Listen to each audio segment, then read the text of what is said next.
Hello people, welcome back. It's 𝗕𝗹 from the ◦𝗦𝗏𝗃 astrology.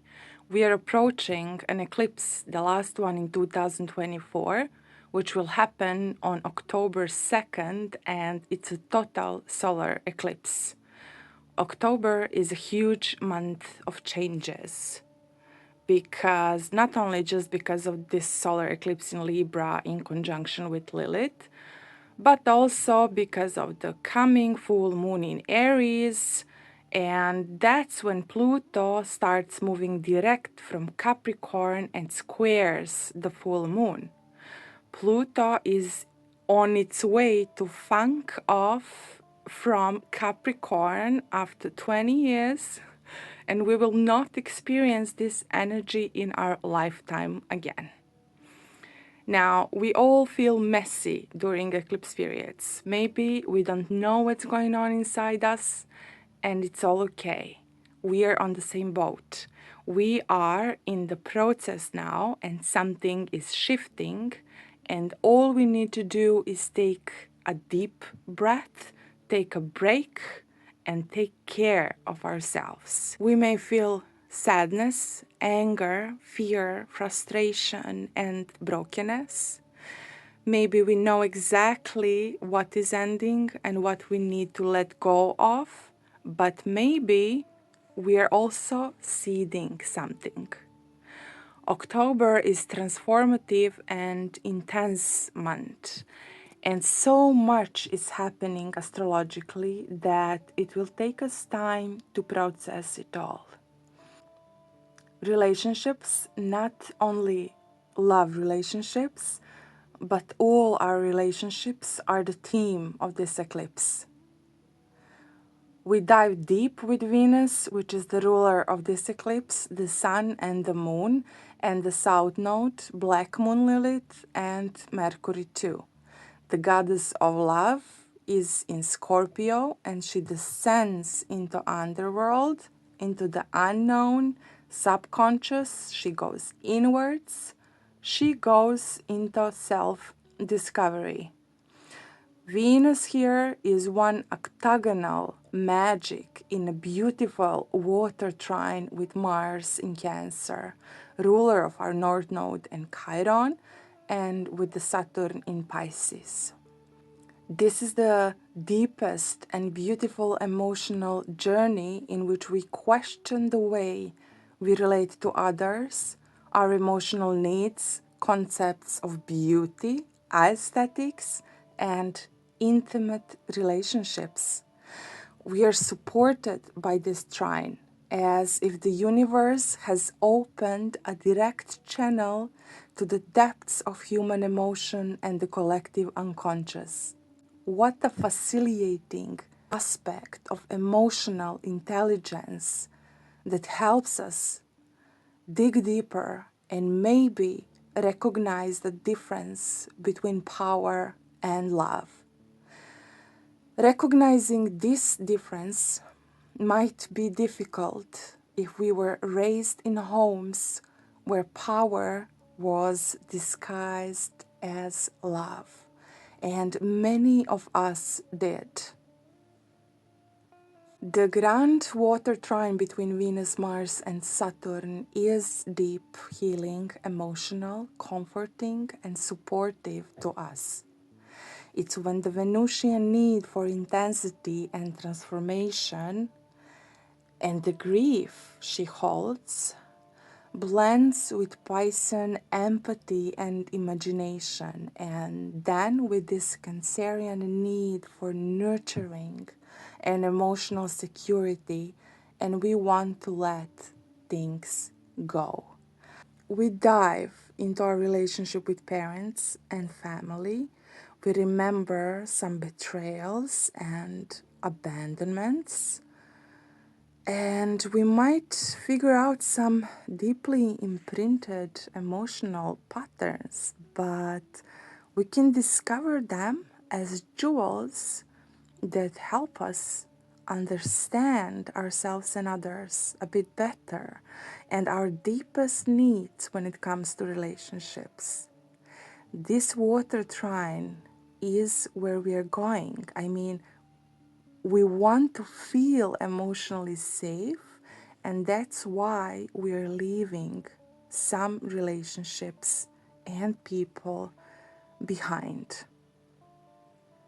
The South Node here speaks of endings, and here is a lot going on around this South Node. Libra, or the seventh house, rules relationships, partnerships, and collaborations. And we will have to deal with people and our own individuality in relationships. Every relationship has its purpose, and this can be seen in composite charts. Every relationship is an entity of its own. All of this is energy that occurs between two people, whether we are aware of that or not. But in whatever relationship we are in, we are attracted to these people because there is something that our soul needs to learn through that experience. Every relationship, whether intimate or business, good or bad for us, carries a lesson. This eclipse is powerful transformation with karmic endings. There is a heightened awareness and need for emotional security and for fairness in all aspects of life. We are learning to really listen to others, when to give and when not, and there is a lot of tension going on. Now, the whole energy of this eclipse is a bit reckless, with Black Moon Lilith conjunct the eclipse, and it feels tense because of what has been imposed on us, whether through partnerships, collaboration, or beauty standards, and it feels like no more. The South Node tells us where we lose energy. With Mercury here, we can understand and become aware of the way we and others communicate issues. Communication and understanding is crucial now, but we're dealing with the imposed roles too, and some injustices. Black Moon Lilith in Libra is the raw energy of Libra. It's shadowy energy because it's the darkest point of the moon. Black Moon Lilith is a point in astrology that represents the apogee of the moon's orbit, which is the farthest point from the earth. It's not a physical celestial body, it's a mathematical point.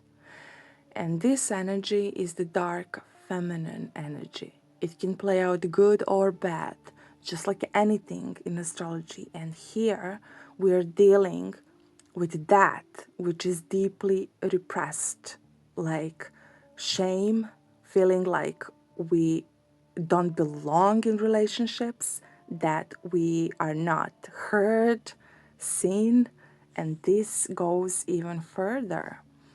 We are dealing with projections, imitations, and mirroring too. It's what's tucked away, what's hidden.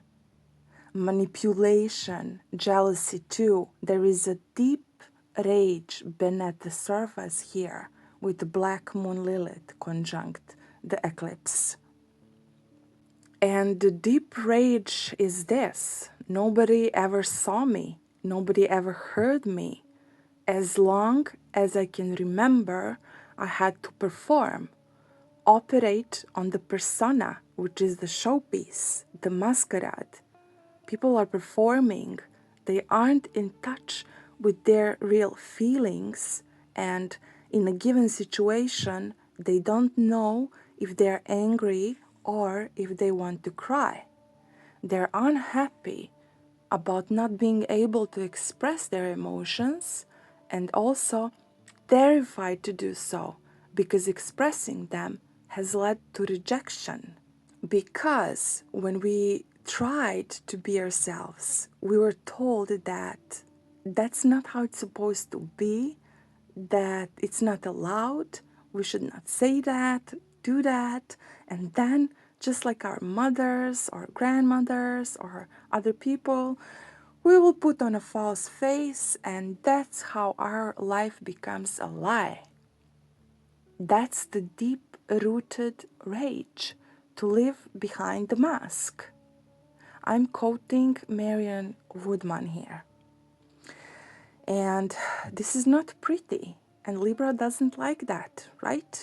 It likes to hide what it doesn't like. We're talking about the shadow side.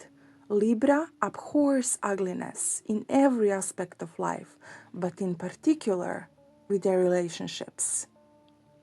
Venus in Scorpio wants to investigate. She wants to self-explore and deal with the shadow.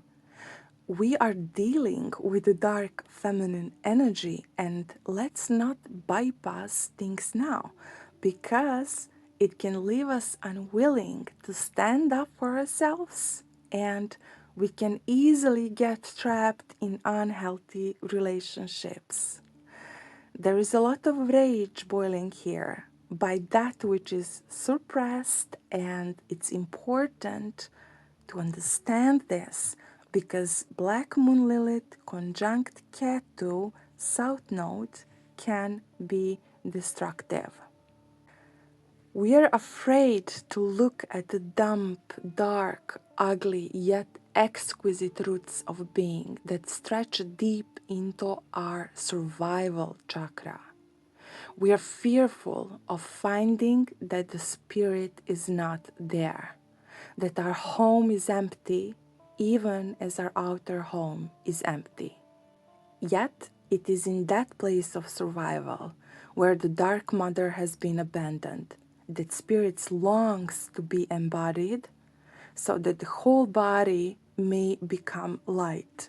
Ego wants to be the god of our own idolized projection. Spirits wants to be incarnated in our humanity, where it can grow in wisdom through experience.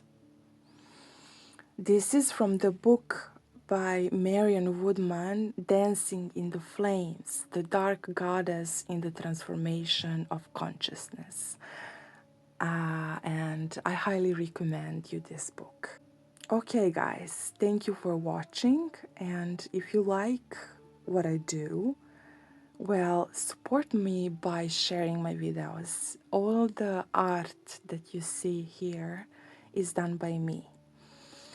Now, blessings on the journey, and see you soon. Bye.